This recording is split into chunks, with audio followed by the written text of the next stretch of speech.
தாவேகா தலைவர் விஜய்க்கு வந்து நீச்சபங்க ராஜயோகம் இருக்கு, அதனால ஒரு பெரிய மாற்றம் கிடைக்கும் அப்படிலாம் சொல்லியிருக்காங்க சார். அதுபடிதான் இப்ப நடந்திருக்காங்க. உதயநிதி ஸ்டாலின் அவர்களுக்கு இது மாதிரி ஏதாவது அவருக்கு கடவுள் மறுப்பு எல்லாம் இருந்தாலும் சொல்றப்ப எனக்கு ஞாபகம் வந்தது கௌரவம் படத்துல இந்த பெரியப்பா சிவாஜி இருப்பார். அவர் வந்து அப்படிதான், கடவுள் நம்பிக்கையெல்லாம் கிடையாது. அவர் நான் ஜாலி, நான் பர்ஃபெக்டாக என்னோட தொழிலில் நான் கரெக்டாக இருக்கேன், அதுதான் எனக்கு கடவுள் பாரு. கடைசி லாஸ்ட் கேஸ் அட்டன் பண்ண போகிறப்ப இந்த ராமர் படம் இவர் யார்கிட்டையும் சொல்லிடாது, நான் வணங்குறேன் அப்படிங்கிற மாதிரி தான். மதசார்பற்ற நிலைனா என்ன, நான் ஒரு மதத்தை சார்ந்தவன் அல்ல, எல்லோருக்கும் பொதுவானவன் அப்படி இருந்தாரா முன்னவர்னா இல்லை. மற்ற மதங்களுடைய எல்லா விழாக்களுக்கும் வாழ்த்துக்களை எல்லாம் சொல்லுவார், ஒரு மதத்துக்கு மாத்திரம் சொல்லணும். இது என்ன மதசார்பற்ற நிலை? சீமான் இவர் வந்து ரொம்பவே எதிர்பார்க்கப்பட்ட ஒரு நபர், தொடர்ந்து முயற்சி செஞ்சுக்கிட்டே இருக்காரு, தொடர் தோல்விகளை சந்திச்சுக்கிட்டே இருக்காரு. இவரோட ராசி நட்சத்திரம் குருவோட குரு வந்து சேரப்படும். தன்னிலை உணர்தல், இது 12 வருஷத்துக்கு முன்னாடி ஒரு தடவை கொடுத்துருக்கும் வாய்ப்பு, நான் மாட்டேன்னு இடத்துல உட்கார்ந்தேன். உற்சவா கிரியேஷன்ஸ் நேயர்களுக்கு அன்பு கலந்த வணக்கம். நம்மோடு வேதிக் அஸ்ட்ராலஜர் மற்றும் ஏஎல்பி அஸ்ட்ராலஜர் திரு சிம்மம் ரங்கநாதன் அவங்க வந்திருக்காங்க. நிறைய விஷயங்கள் தமிழகம் சார்ந்து மட்டுமல்லாமல் உலக அளவில் இருக்கக்கூடிய விஷயங்கள், ஜோதிட ரீதியாக நிறைய விஷயங்கள் பேசலாம். வாங்க ஐயாவை சந்திக்கலாம். சார் வணக்கம். வணக்கம். ரொம்ப மகிழ்ச்சி சார் உங்களை சந்திக்கிறதுல. கோவையிலேருந்து வந்திருக்கீங்க. சிம்மம் ரங்கநாதன் அப்படின்னாவே வந்து நச்சுன்னு ஒரு விஷயத்தை அப்படியே ப்ரெடிக்ட் பண்ணி சொல்லுவீங்க. நிறைய விஷயங்கள் நாங்கள் ஆண்டாண்டு காலமாக பார்த்துட்ருக்கோம். இப்போ இருக்கக்கூடிய சூழலில் வந்து பார்த்திங்கன்னா தாவேகா தலைவர் விஜய்க்கு வந்து நீச்சபங்க ராஜயோகம் இருக்குது, அதனால ஒரு பெரிய மாற்றம் கிடைக்கும் அப்படிலாம் சொல்லியிருந்தாங்க. அந்த நீச்சபங்க ராஜயோகம் அப்படின்னா என்ன சார்? அதுபடி தான் இப்போ நடந்திருக்கா? கண்டிப்பாக. உற்சவா கிரியேஷன்ஸ் வாடிக்கையாளர்கள், வியூயர்ஸ் எல்லாருக்குமே வணக்கம். குரு ராகவேந்தருடைய அருள், ஆஞ்சநேயரோட அருள் உங்களுக்கு எல்லாருக்கும் நிறைவாகட்டும். எனதருமை குருநாதர் புதுவுடைமூர்த்தி ஐயா அவர்களை இந்த நேரத்திலே வணங்கி உங்கள் அனைவருக்கும் எல்லாம் நிறைவாகட்டும். நீச்சபங்க ராஜயோகம்னா முதல்ல என்னன்னு தெரிஞ்சுப்போம். நீச்சம் அப்படிங்கிற அந்த வார்த்தை வந்து தாழ்வு நிலை அப்படின்னு சொல்லுவோம். தாழ்ந்து போகுது, தகுதி குறைவு, தகுதி குறைந்த அப்படிங்கிறது தான் நீச்சம். ஓகே. ராஜயோகம்னா தகுதி குறைந்து கீழே போய் மேலே அப் கொடுக்க போகுது அப்படிங்கிறது தான். இப்போது நம்ம விஜய் சார் ஜாதகத்தில் வந்து சந்திரன் ஆட்சியாகவும் செவ்வாய் கூட நீச்சமாகவும் இருக்கார், அதனால் அது நீச்சபங்க ராஜயோகம் அப்படின்னு சொல்கிறாங்க. அவர் கடகராசி, அவரோட ராசியிலேயே சந்திரனும் செவ்வாயும் சேர்ந்துருக்காங்க. ஸோ இந்த காலகட்டத்தில் இப்போ மாறக்கூடிய குரு வந்து இந்த மே மாதத்தில் வாக்கியப்படி மாறுறாரு. ஜூன் மாதத்தில் ஜூன் 2ஆம் தேதி திருக்கணிதப்படி மாற போகிறார். வாக்கியத்துக்கு மே 26 மாற போகிறார். ஸோ அவர் வரதுக்கு முன்னாடியே அவருக்கு நீச்சபங்க ராஜயோகத்தை கொடுத்துட்டாரோ அப்படிங்கிற மாதிரியான ஒரு அமைப்பில் இருக்கு. நீச்சபங்கம் அப்படிங்கிறது உங்களுக்கு வாய்ப்பை கொடுத்துட்டார். இப்போ அவங்க ஒரு 108 இடங்கள்ல ஜெயிச்சுட்டாங்க. உனக்கு ராஜயோகத்தை கொடுத்துருக்கேன், மிச்சம் வேண்டியது இன்னும் ஒரு 10 சீட்டு, 10 சீட்டு 12 சீட்டு உங்களுக்கு வேண்டி இருக்கு. அது வந்தா உங்களுக்கு இது ராஜயோகமா மாறும். அது வரல என்ன ஜெயிச்சும் பிரயோஜனம் இல்லைடா. அதாவது நீங்கள் அதுக்கு முன்னாடி ஒரு கேள்வி கேட்டீங்க, என்ன கடவுள் மறுப்பு எல்லாம் இருந்தாலும் சொல்கிறப்ப எனக்கு ஞாபகம் வந்தது கௌரவம் படத்தில் இந்த பெரியப்பா சிவாஜி இருப்பார். அவர் வந்து அப்படிதான், கடவுள் நம்பிக்கையெல்லாம் கிடையாது. அவர் நான் ஜாலி, நான் பர்ஃபெக்டாக என்னோட தொழிலில் நான் கரெக்டாக இருக்கேன், அதுதான் எனக்கு கடவுள்பார். கடைசியாக அவர் வந்து அந்த ஒரு கடைசி லாஸ்ட் கேஸ் அட்டன் பண்ண போகிறப்ப இந்த ராமர் படத்துக்கு பேர் யார்கிட்டையும் சொல்லிடாது, நான் வணங்குறேன் அப்படிங்கிற மாதிரி தான் எல்லா அரசியல்வாதிகளும். நாங்கள் ராகு காலத்தை பார்க்க மாட்டோம், ராகு காலத்தில் தான் கல்யாணம் செய்தோம் அப்படிமா. ராகு காலத்தில் கல்யாணம் ஆமா கண்டிப்பாக செய்யலாங்கிறேன் நான். ராகு காலத்தினுடைய கடைசி ஒரு 15-24 நிமிடங்கள் அமிர்த காலம். அந்த அமிர்த காலத்தில் நீங்கள் ஒரு விஷயத்தை பண்ணீங்கன்னா அது வளர்ச்சியிலேயே இருக்கும். ராகு காலம் முடியும் போது, ஆமா, ராகு காலத்தை 3ஆ பிரிச்சுக்கோங்க. 3 to 4:30 3ஆ பிரிங்க. அரை மணி நேரம் அரை மணி நேரம் அரை மணி நேரம். ஓகே. முதல் அரை மணி நேரம் விஷக்காலம், 3 to 3.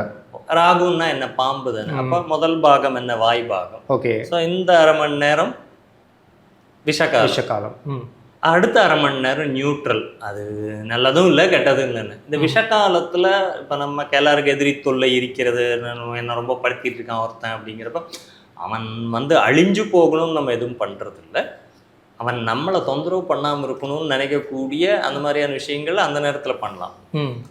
நெக்ஸ்ட்டு நியூட்ரல் காலம்ங்கிறதுல அது நல்லதும் இல்லை கெட்டதும் இல்லை, அது நியூட்ரலாக தான் இருக்கும்.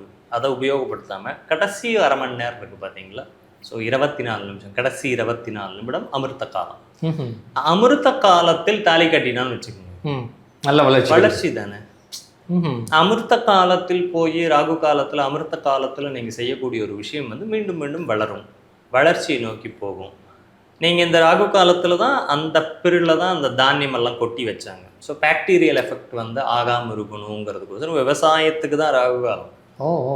ஸோ அப்போ நாங்கள் ராகு காலத்தில் தான் கல்யாணம் பண்ணோன்னு நீங்கள் பண்ணீங்க, ம். கடைசி 24 நிமிஷத்துக்குள்ளே தான் தாலி கட்டியிருப்பீங்க. ம்ஹும். ராகு காலம் ஆரம்பத்தில் பண்ணி பாருங்களேன், ம், ம், ம். அதோட வேலையை அது செய்யும். அப்போது ஜோதிடம் முதல் உண்மையா பொய்யாங்கிற கேள்வி எல்லாம் தாண்டி எல்லாருக்குமே அது மேலே ஒரு நம்பிக்கை இருக்குது. ம். முக்கியமாக சைக்காலஜிக்கெலாம் நீங்கள் ரெடி ஆகிடுவீங்க. அவ்வளோதான். ம், ம். இல்லைங்க யோகேஷ், இந்த ஒரு காலகட்டம் தாண்டிட்டீங்கன்னா நீங்கள் ரொம்ப நல்லா இருக்க போகிறீங்க, உங்களுக்கு அற்புதமான வாழ்க்கை இருக்குது, உங்களுக்கு ராஜயோகம் இருக்குன்னு நான் ஒரு ப்ரெடிக்ஷன் கொடுக்குறப்ப ஒரு கான்ஃபிடென்ட் கிடைக்கும். ஃபீல் உங்களுக்கு ஒரு கான்ஃபிடென்ட் வந்து நீங்கள் அதை நோக்கி ஓட ஆரம்பிச்சோன்னா அதை அடையிறீங்க. ம், ம், ம். நான் சொன்னதுனால நடந்ததா, நீங்கள் எடுத்த முயற்சியால் நடந்ததான்? 2 கேள்வி எடுத்தா ரெண்டுமே. நான் சொன்னதெல்லாம் கேட்டு நீங்கள் பண்ணணும்னு அவசியமும் இல்லை. ம், ம். ம்ஹும். நான் பாதை காமிக்கிறேங்க, Okay. பாதையில போக வேண்டியது உங்க பொறுப்பு தான். உங்களை நான் தரன்னு ஜோதிடர் இழுத்துட்டு போறாரா? கிடையாது. நீங்க சொன்ன மாதிரி அவர் விஜய் சாருக்கு ஒரு ஜோதிடர் இருந்தார், அவர் இழுத்துட்டு போனாரா? இல்லை, அவர் வழி காமிச்சாரு, இந்த இடத்துல இப்படி போய் பண்ணுங்கிறதுக்கு ஒரு இண்டிகேஷன் பண்ணாரு, உங்களுக்கு வாய்ப்பு இருக்குங்கிறத சொன்னாரு. ம்ஹும். கூட்டணியா வந்திருந்தாருன்னா இது தமிழ்நாட்டுல மிகப்பெரிய ஸ்வைப்பை கொடுத்துருக்கலாம். ஸோ அது என்னமோ அமையாம போயிடுச்சு. So, அதுக்கு காரணம் அந்த நீச்சபங்க ராஜயோகம். இல்ல, அவர் பூச நட்சத்திரம். பூச நட்சத்திரம் எப்பவுமே ஒரு மாதிரி சென்சிட்டிவ் ஜாஸ்தி ஒட்டிக்கும் ஒட்டிக்காது. நீங்க அவர் பாத்தீங்கன்னா யாரும் ஜாஸ்தி அருகாமையில இருக்கிறது இல்லைன்னா கொஞ்சம் பட்டும் படாமலும் இருப்பாங்க. பட்டும் படாம இருக்கக்கூடிய ஒரு தன்மை. பூசம் வந்து குருவோட நட்சத்திரம். நான் சொல்றது தான் எல்லாரும் கேட்கணும். அடுத்தவங்க சொல்ற உபதேசங்களை கேட்கக்கூடிய இடத்துல நான் இருக்க மாட்டேன். ம்ஹும், ம்ஹும். ஏன்னா நானே குரு. நான் எதுக்கு உங்க பேச்சு கேட்கறேன்? ரொம்ப சென்சிட்டிவான ஒரு நட்சத்திரம், ரொம்ப சென்சிட்டிவா இருக்கக்கூடிய பர்சன்ஸ் பூச நட்சத்திரத்தில் பிறந்தவர்கள். குரு உச்சமாகக்கூடிய நட்சத்திரமும் பூசம் தான். ம். அப்போ அந்த ஒரு தகுதி, ஸ்டேட்டஸ், நமக்கு தகுந்த மாதிரி, அதே மாதிரி யாராவது எதாவது சொல்லிட்டு அதை உள்ள வச்சுக்கிட்டு ம்ஹும். மீண்டும் மீண்டும் அந்த வெஞ்சன்ஸ் கிரியேட் ஆகுறதும் அவங்க கிட்ட இருக்கும். திட்டோம் அப்படின்னா அதை மனசுக்குள்ளேயே மனசுக்குள்ளேயே வச்சுக்கிட்டு நம்மளை வந்து ம். அவாய்ட் பண்றதுன்னு இருக்கும், இல்லையா நம்மளை பழிவாங்குதல் அப்படிங்கிற 2 விஷயத்தையுமே பூசம் பண்ணும். ஸோ இப்போ அடுத்த கட்டமா எப்படி சார் இருக்கும் இந்த ராஜபங்க நீச்சபங்க ராஜ? நீச்சபங்க ராஜயோகமே 108 இடத்துல ஜெயிச்சிட்டோங்கிற மகிழ்ச்சி, அதுக்கு நம்ம வாழ்த்துக்கள் சொல்லலாம். நான் 108 அந்த கவுண்டமணி நான் 8ஆம் கிளாஸ் ஃபெயில் அண்ணே, நான் 7th பாஸ். அந்த கதை தான். இப்போ யார் கையில ஆட்சி போய் சிக்க போகுது? இப்போ எந்த கட்சியில இருந்து வேணா வரலாம், நான் ஆதரவு உங்களுக்கு கொடுக்குறேன். என்னோட ஆதரவு வாபஸ் ஆச்சுன்னா ஆட்சி கவிழும். உங்க ஆட்சி கவிழுமா? அப்போ உங்களுடைய முழுமையான பலத்தோட நீங்க இருக்கீங்கிற மாதிரி நீங்க நினைச்சிட்டு இருக்கீங்க. ஆனா இல்லை. இதுதான் நீச்சபங்க ராஜயோகம். ஸோ இதே மாதிரி மற்ற தலைவர்களுக்கு இருக்கு, ஆனா இல்ல. அந்த மாதிரி தான். ஆமா இருக்கு. எனக்கு வாய் பிரகாசமா தெரியுது, என்னால முடியும் அப்படிங்கிறது அது சொல்லுது. ராஜயோகம் அடுத்தவன் கையும் அடுத்தவனாலதான் ஆட்சி நடக்கும். அப்போ உன் பிடிமை யாருக்கிட்ட இருக்கும்? அந்த யார் 20 பேர் வந்து உங்களுக்கு ஆதரவு கொடுக்குறாங்களோ அந்த 20 பேர் கையில் தான் உங்கள் ஆட்சி சிக்கும். அவர்கள் சொல்கிறபடி நீங்க போனாதான் உங்க ஆட்சியை நீங்க தக்க வைக்க முடியும். இது காமனாக இருக்கக்கூடிய சாதாரண பாமரனுக்கும் தெரிஞ்ச விஷயம். விஜய் சாருக்கு கண்டிப்பாக தெரிஞ்சிருக்கும், கூட இருந்தவங்களுக்கும் தெரியும். அப்போ இது 5 வருஷம் தொடரணும், எந்த பிரச்சனை இல்லாமன்னா அதுக்கு தகுந்த மாதிரி யோசனைகளை யோசிச்சு நீங்கள் குருவாகவே இல்லாமல் கொஞ்சம் இறங்கி வாங்க. கொஞ்சம் சனியாக மாறினீங்கன்னா நல்லாயிருக்கும். ஓ, சனியோட தன்மையில் மாறணும். நம்ம கொஞ்சம் சனின்னா பணிவு எல்லாம் நான் இறங்கி வருது, நான் அப்படியே இல்லாமல் என்ன தேடி வரட்டும்னு நினைக்காம கொஞ்சம் தேடி போனீங்கன்னா அந்த வாய்ப்புகள். எந்த செவ்வாய் உங்க கூட சந்திரனோட இருக்கோ அந்த செவ்வாய் பெயர் உள்ளவரே உங்களுக்கு வந்து யாரு சார்? செவ்வாய்னா முருகனோடதுங்கிற மாதிரி. முருகனுடைய பெயர் உள்ளவரே சப்போர்ட் பண்ண. முருகன்னா பழனிசாமியா? கொடுத்த மாதிரி கொடுத்துட்டு டவுனுக்கு உண்டான வேலையை செஞ்சு விடுறது. தகுதியை உயர்த்தி விட்டுட்டேன், அந்த தகுதியை நீ அடையணும்னா இன்னொருத்தன் சப்போர்ட் வேணும். அவன் சப்போர்ட் இல்லாம போச்சுன்னா நீ திரும்பி கீழே இறங்கிடுவேன். அதான் நீச்ச பங்கம் ஆகணும், ராஜயோகம் ஆகணும். இப்ப நம்ம செல்வி ஐயா சொன்ன மாதிரி 2031 வேணா அவருக்கு நல்ல பிரகாசமான வாய்ப்பாக சொல்லலாம். இந்த தடவை இவர் கொஞ்சம் கவனத்துடன் செயல்படுவது அவருக்கும் நாட்டுக்கும் நல்லது. திரு உதயநிதி ஸ்டாலின் அவர்களுக்கு இது மாதிரி ஏதாவது? அவருக்கு கிரகமாலிகா யோகம்ங்கிற ஒரு யோகம். கிரகமாலிகா யோகம் அவருடைய லக்னத்துல இருந்து ஆரம்பிச்சு வரிசையா 6 கட்டங்களுக்குள் எல்லா கிரகமும் வந்துடணும். ஓ, அப்படின்னா கிரகமாலிகா. அது கிரகமாலிகா யோகம்ங்கிறது ஒரு யோகம், ராஜயோகத்தை கொடுக்கக்கூடிய, கிரகங்களே மாலையாக இருக்கக்கூடிய யோகம். ஓ. கிரக மாலிகா, கிரகங்கள் மாலிகான மாலை, ம். கிரகங்களே மாலையாக இருக்கக்கூடிய யோகம் அவருக்கு இருக்கு. அதனாலதான் அவர்னால சினி ஃபீல்ட்லயும் ஓரளவு சக்சஸ்னஸ் கொடுத்தாரு. ம்ஹும். அதுக்கப்புறம் மிகப்பெரிய நிறுவனத்தை நடத்தக்கூடிய அளவில் இருக்காரு. பணம், நிதி, பதவி இதையெல்லாம் கொடுக்கக்கூடியது. இப்போ அவர் தந்தை இறங்கு முகமா இருந்தாலும் இவருக்கு ஏறு முகமா இருந்தால் அவர் திருப்பி 2வது முறையும் கூட அந்த சட்டமன்ற உறுப்பினருங்கிறத நிரூபிச்சிருக்காரு. ஸோ அந்த இடத்துல அவருக்கு ஸோ இவரோட எதிர்காலம் எப்படி சார் இருக்கும் அடுத்தடுத்த நகர்வுகள்லாம்? நமக்கு அவர் உண்மையான ஜாதகம் எந்த அரசியல்வாதியுமே அவங்களோட ஜோசியர்கிட்ட வேணா இருக்கும், எல்லா ஜோசியர்கிட்டையும் இருக்காது. ஸோ அந்த நிஜமாவே அவங்க ஜாதகம் அப்படிங்கிறது இருந்ததுன்னா நம்ம வந்து கண்டிப்பாக அதை பற்றிய விவரமாக பேசலாம். இப்போ ஸ்டாலின் ஐயா எடுத்தீங்கன்னா சிம்ம ராசி அப்படிங்கிறது தெரியும், சீமான் சார் எடுத்தா சிம்ம ராசின்னு தெரியும், அண்ணாமலையும் அதே கடகராசி தான், நம்ம விஜயும் அதே கடகராசி தான். ஒரு கடகராசிக்கு 108 சீட்டு கொடுத்துருக்கு, ஒரு கடகராசிக்கு உண்டான கட்சிக்கு ஒரே சீட்டில் நிற்கிது. இன்னொரு கடகராசிக்காரர் நான் வந்து கோதாக்குள்ளேயே வரலடாங்கிற மாதிரி வெளியவே நின்றுட்டாரு. ஸோ இந்த 2 வேலையுமே அதை தான் பண்ணிட்டு இருக்கு. விஜய் சாருக்கு இப்போ சுக்கிரதசைங்கிறப்ப அதுவும் சிம்மராசியிலிருந்து தான் இயங்கும். அப்ப இந்த சனி உங்களுக்கு ஒரு எச்சரிக்கையான உணர்வோட கொடுத்துருக்கான், இது எப்படி கொண்டு போறீங்கிறதுல தான் இருக்கு. புத்திசாலி தான் சனி. அங்க அந்த ஏதோ ஒரு படத்துல கருப்பன் குசும்பக்காரன் மாரி சனி குசும்பக்காரன் தான். இந்த தடவை மக்களுடைய ஒரு தீர்ப்பே வந்து வித்தியாசமான தீர்ப்பா இருக்கு. எல்லா ஜோதிடர்களுடைய ப்ரிடிக்ஷனும் தவறிப்போனதாக இருக்கிறது. ஒரே ஒருத்தரை தவிர 2 பேர், ஒன்று செல்வி அண்ணா, இன்னொன்று அவருடைய ஆஸ்தான ஜோதிடர். இவங்க 2 பேருக்கு கணிப்பு ஓரளவு இருந்திருக்கு. தமிழ்நாடு மக்கள் குழப்பி விடணும் அப்படிங்கிறதுல இருந்திருக்காங்கன்னு சொல்லலாம். ஆற்காடு பஞ்சாங்கத்தில் இந்த வருடத்தினுடைய பராபவ வருடத்தினுடைய பலனில் எழுதுறப்பயே ஆளும் கட்சி ஆட்சியை இழக்கும் தான் சொல்லி ஆற்காடு பஞ்சாங்கத்தில் எதிர்கட்சிக்கு வாய்ப்பு உண்டு அப்படின்னு சொன்னாங்க. பட் எதிர்கட்சிக்குமே இருந்த அவங்களுக்கும் வாய்ப்பு இல்லை. தமிழ்நாட்டில் கூட்டணி ஆட்சி அமைய வாய்ப்புகள் உண்டுன்னு தான் இந்த வருட பலனே அப்படி இருக்கு. பராபவ அப்படின்னாவே எதிரியை வெல்லுதல்னு அர்த்தங்க. யார் ஆட்சியாளர்களுக்கு எதிரியை வெல்லுதல் அல்லது அவமானம் ஏற்படுதல். திமுக தலைவரே தோல்வியை சந்திச்சிருக்காருன்னா அவமானத்தை கொடுத்துருச்சு. எடப்பாடி பழனிசாமி ஐயா வந்து ஜெயிச்சாலுமே கூட ஆட்சி அமைக்க முடியாத இடத்துல அவர் அவமானப்படுத்திருக்கு. இந்த பராபவ அப்படிங்கிற பேரு ஒருத்தருக்கு கொடுத்துருக்கு, இன்னொருத்தர் எதிரியிலிருந்து வந்துதான் உனக்கு சப்போர்ட் பண்ணணும்னு வச்சுட்டு இருக்கு. அதை எத்தனை நூறும் நம்பி அவங்களால இது பண்ண முடியும். அப்போ துரோகங்கள், அவமானங்கள், எதிரியை வெல்லுதல், வீழ்த்துதல், இதனாலதான் இந்த பராபவங்கிறதுக்கே அர்த்தம். பராபவன்னு சொல்றப்ப ஏதோ பராஜயமான மன்னன் ஜெயிச்சு விட்டேங்கிற மாதிரி அர்த்தமா பண்ணிக்காதீங்க. பராபவங்கிறதே வந்து தோல்வி, அவமானம், எதிரியை வெல்லுதல் அல்லது எதிரியால் தொல்லை. தமிழ்நாட்டுக்கு நடந்ததா? நடந்தது. அதே மாதிரி மேற்கு வங்கத்துல பாருங்க, அந்த அம்மா கிட்டத்தட்ட 15 வருஷம் ஆட்சி பண்ணிருக்கு. எதிரியை வெல்லுதல், வெற்றி கொண்டுட்டாங்க. அசாமில் வெற்றி கொண்டுட்டாங்க. கேரளாவில் பாருங்க, அப்படியே 2 டைம் கொடுத்தவனே டப்புன்னு மாற்றி விட்டு அப்ப எதிரியை வெல்லுதல்ங்கிறது இத்தனை நாள் வெயிட் பண்ணிட்டு இருந்த எதிரி இப்ப ஜெயிக்கிறார். ஆட்சியா யார் இருந்தீங்களோ அவங்க தோத்து போயிடுறீங்க அப்படிங்கிறது தான் இந்த பராபவ வருடத்துல எல்லா மக்களுக்குமே பொருந்துமா சார்?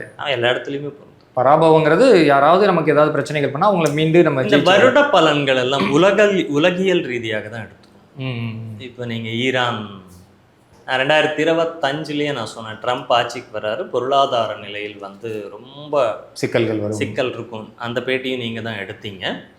ரொம்ப சிக்கல் இருக்கும்னு சொல்லி 2025 ஆங்கில வருட பிறப்பு பலன் பேசுறப்ப இதை நான் பதிவு பண்ணியிருக்கேன். ட்ரம்ப் வர போறாரு, அமெரிக்காவும் பொருளாதாரத்தில் பாதிக்கும்னு ஒரு ப்ரெடிக்ஷன் கொடுத்துருந்தோம். அமெரிக்கா பாதிக்கப்பட்டால் எல்லா இடத்துலையுமே ஒரு பொருளாதார இறுக்கம் ஏற்படும்ங்கிறது பலனை நம்ம சொல்லியிருந்தோம். இப்போ அதை நம்ம கண் கூட பார்த்துட்டு எல்லாமே பிரச்சனைகளாக உருவாயிட்டு இருக்கு அப்படிங்கிறத பார்க்கணும். ஸோ பராபவ வருடத்தில் வந்து இந்தியாவினுடைய நிலை வந்து நல்லா தான் இருக்க போகுது. பிரச்சனை இல்லை, பேலன்ஸ் போயிடுவோம் அப்படிங்கிறத நம்பலாம். அண்ணாமலைக்கும் சீமானுக்கும் இது மாதிரி ஏதாவது யோகங்கள் இருக்கா? அண்ணாமலையோட ஜாதகம் ஆக்சுவலி அவர் ஆயில்ய நட்சத்திரம் அப்படிங்கிறது தெரியும். அவர் என்ன லக்னத்தில் பிறந்தார், ஒருத்தர் மிதுனம்ங்கிறாங்க, ஒருத்தர் கடகம்ங்கிறாங்க, இந்த கன்ஃபியூஷன்லாம் இருக்குது. அவர் ஆயில்ய நட்சத்திரம், அது தெரியும். அவருடைய ஜாதகத்தில் செவ்வாய் சனியும் சேர்ந்துருக்காங்க, அது ஓரளவு பார்த்துருக்கேன். அண்ணாமலைக்கு போன தடவையே வாய்ப்பு வந்து போயிடுச்சு. அவர் எம்பி ஆயிருக்க வேண்டிய கட்டத்தில் ஒரு சின்ன ஸ்லைட் இதில் தான் தோத்துருக்காரு. பட் அந்த கட்சி அவரையவே முன்னிறுத்தி போயிருந்தாங்கன்னா இன்னைக்கு ஒரு 20 சீட்டு ஜெயிச்சிருக்கிற வாய்ப்பு தனியா நின்று ஏன்னா ஒரு இளைஞர்கள் பட்டாளம்ங்கிறது அவர் பக்கம். இப்போ விஜய் சார் கிட்ட எப்படி அவரோட கரிஷ்மானால இருக்கோ, இவருடைய பேச்சு, இவருடைய புத்திசாலித்தனம், இவருடைய அந்த ஒரு அட்மினிஸ்ட்ரேஷன் ஸ்கில், இதனால இவர் மேல ஒரு இருக்கு. இது ரெண்டும் சேர்ந்திருந்தா கூட நல்லா இருந்திருக்கும். சீமான் இவர் வந்து ரொம்பவே எதிர்பார்க்கப்பட்ட ஒரு நபர். தொடர்ந்து முயற்சி செஞ்சுக்கிட்டே இருக்காரு, தொடர் தோல்விகளை சந்திச்சுக்கிட்டே இருக்காரு. இவரோட ராசி நட்சத்திரம் எதனால இவர் இப்படி தொடர் தோல்வியை சந்திக்கிறாரு? அதாவது எல்லாரும் வடக்க நோக்கி பயணம் பண்ணா சீமான் அண்ணன் வந்து நான் உங்க கூடையில வரமாட்டேன், தெற்க போறேன்னு.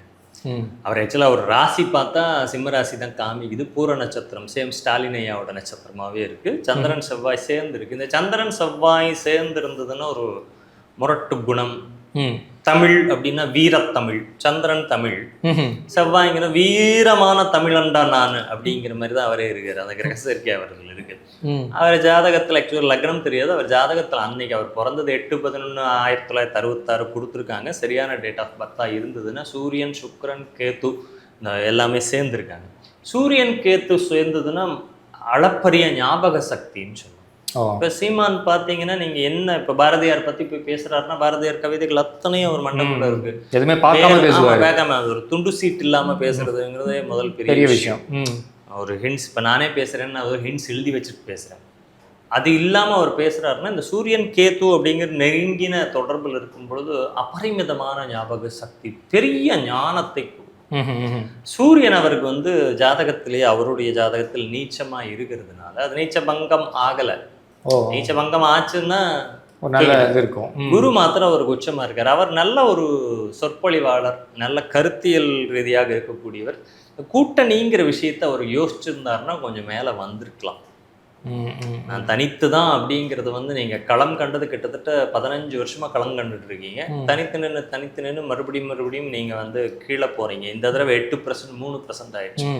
மதசார்பற்ற கூட்டணி அப்படின்னு சொல்லிட்டு எல்லா மதக்காரங்களுக்கும் நீங்க வந்து சீட்டு கொடுத்தா அது எப்படி மதசார்பற்ற கூட்டணி? மதசார்பற்ற நிலைனா என்ன? நான் ஒரு மதத்தை சார்ந்தவன் அல்ல, எல்லாருக்கும் பொதுவானவன். அப்படி இருந்தாரா முன்னவர்னா இல்லை.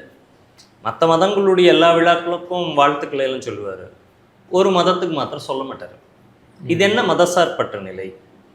அப்போ உங்களுடைய அந்த கொள்கையை தவறுங்கிற நான். மதசார்பற்றவர்னா எங்களுக்கு எல்லாருக்கும் பொதுவானவர். நீங்கள் சிஎம்னா எனக்கும் நீங்கள் தான் சிஎம்.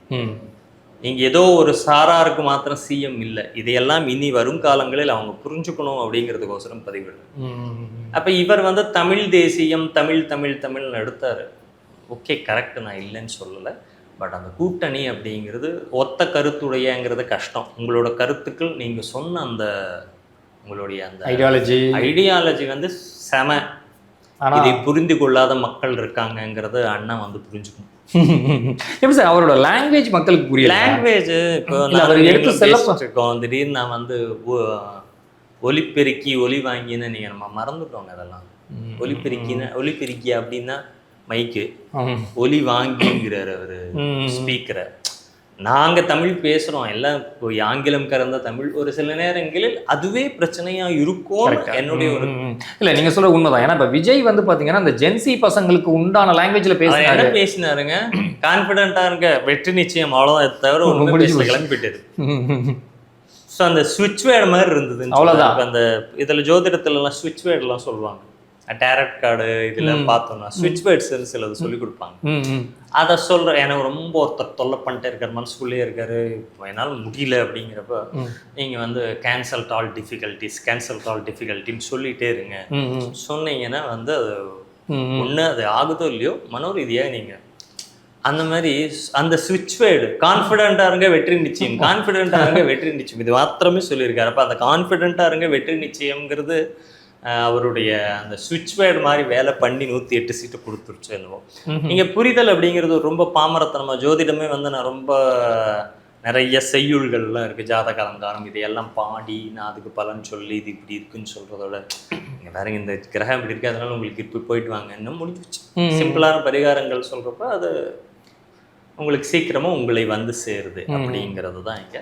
ஸோ சீமான் அண்ணன் இனி அடுத்து அவர் இனி கொஞ்சம் தன்னை பரிணாமப்படுத்தி கொள்ளுதல் நல்லது. ஏன்னா அவருக்கு குருவோட குரு வந்து சேர போறாங்க. ஒரு 12 வருடத்துக்கு ஒரு முறை குரு வந்து குருவோட சேருவார். ம்ஹும். குரு வந்து குருவோட சேர்றாருங்கிறப்ப என்ன பலன் அப்படின்னு கேட்டோம்னா தன்னிலை உணர்தல் அப்படின்னு ஒரு பலன். அப்பதான் ரியலைஸே பண்ணுவாரு. ரியலைஸ் பண்ணுங்க. இது 12 வருஷத்துக்கு முன்னாடி ஒரு தடவை கொடுத்துருக்கும் வாய்ப்பு. நான் மாட்டேன்னு இடத்துல உட்கார்ந்தேன், திருப்பியும் அதே இடத்துக்கு வந்து உட்கார்றாரு. ம்ஹும். இப்போ உங்களை ரியலைஸ் பண்ணி ஓகே இந்த இடத்துல எல்லாம் நம்ம மாத்திக்கணும்னா சில மாற்றங்கள் மிக அவசியம். உங்களுடைய தமிழ் தேசியம்ங்கிற அந்த கொள்கையை நான் மாத்திக்க சொல்லல, ம்ஹும். சின்ன சின்னதாக இருக்கக்கூடிய எல்லாருக்கும் புரியுற மாதிரியான விஷயங்கள். இப்ப கமலஹாசன் பேசினார்னா சுத்தமாவே புரியாது. ம். நீங்க பேசுவ தமிழ் இனிமை அற்புதமான தமிழ் புரியுது, எல்லாருக்கும் போய் சேருதா? நீங்க ஜென்சி கிட்ஸை டச் பண்ணிட்டீங்களா? அவன் ஹாய் ப்ரோ அப்படின்னு இருக்கான். நீங்க கொஞ்சம் அப்படி மாறணும்னு இது வந்து ஒரு சின்ன வேண்டுகோளை வச்சுக்கோங்க, தவறான சிறப்பு. நிகழ்ச்சியில் கலந்து கொண்டு மிக்க